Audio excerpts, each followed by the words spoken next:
அம்மா வீரகாளி அம்மா என்னைக்கு என் சப்பரத்துல எனக்கு பூ போட்டு சுத்தி வரப்பட்ட மகனுக்கு இந்த வீரகாளி என்னைக்குமே நான் துணையா இருந்து எந்த குறையும் இல்லாம நட்சத்திரப்படி யோகப்படி மண்ணு மன வேண்டான்னு சொன்னாலும் நீ முளை பிடிச்சு இப்ப கெட்டியே தீரணும் எந்த குறையும் இல்லப்பா நல்லா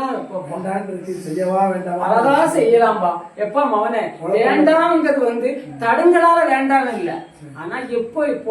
என்னத்துக்கு கொஞ்ச நாள் போட்டுமே அப்படின்னு மனசுக்குள்ளதான் எண்ணம் நீ மேமாடி கட்ட கூடாது அப்படின்னு பக்கத்துல யாருமே தடுங்கல் பண்ணல உன் மனசுதான் ரெண்டு மனசா அளவாஞ்சுக்கிட்டு இருக்கு ஆனா உன் மகனுடைய ஜாதகப்படிங்கிறது உச்சகத்திலே நிக்கிறதா மண்ணு மன கோட்டை இருக்கும் கோட்டை நிச்சயமா கட்டாயமா தட்டி கொத்தி தீரணும் அப்படின்னு சொல்லி ஐதீகப்படி இருக்கு மேல்பட்ட குறைபாடு குற்றம் இல்லை உன் மகன் என் பிள்ளையுடைய மனசுல உள்ள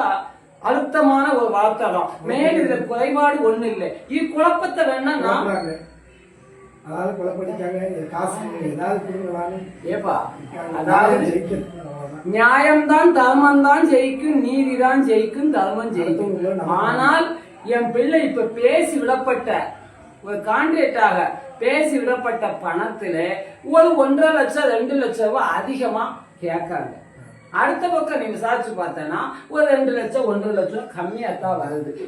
உள்ள விசாரிச்சா இப்படின்னு வருது இந்த பண விஷயத்துலதான் என் பிள்ளைக்கு அழுத்தமே ஒழிய பக்கத்துல யாரும் எந்த போராட்டமும் பண்ணல எந்த குறையும் கிடையாது எப்ப கூப்பிட்டாலும் எப்ப அம்மாவை கூப்பிட்டு எதனால வைத்து மாகாளி அம்மாளுடைய புகழ சொல்லி நீ மஞ்சள் எடுத்து தரனாலும் இந்த மடவரங்காளி வந்து உனக்கு நான் மின்னுக்கு நின்று உன்னுடைய கோட்டைக்கு கொடிமரம் பெற்றெடுத்த மக்களுக்கு உன் கூட பிறப்புக்கு என்னைக்கும் குறையில்லாம காளி இந்த மடவரங்காளி 1000 தெய்வ வாசலை நீ தொண்டு செஞ்சாலும் இந்த மடவரங்காளி உன்னோடு என்னைக்குமே நான் துணை இருந்து வருவேன் நான் கஷ்டப்படுத்த மாட்டேன் மனம் இருந்து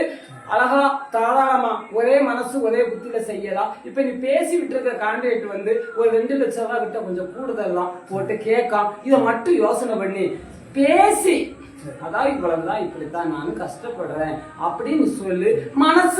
வேண்டான்னு சொல்லுற மனச நான் இலக்கி சரி கொண்டாப்பா அப்படின்னு செஞ்சு தரது அவர்தான் அவரால்தான்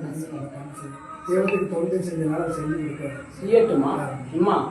நடக்கும் மேலும் மேலும் நல்லா இருப்ப நோயத்தை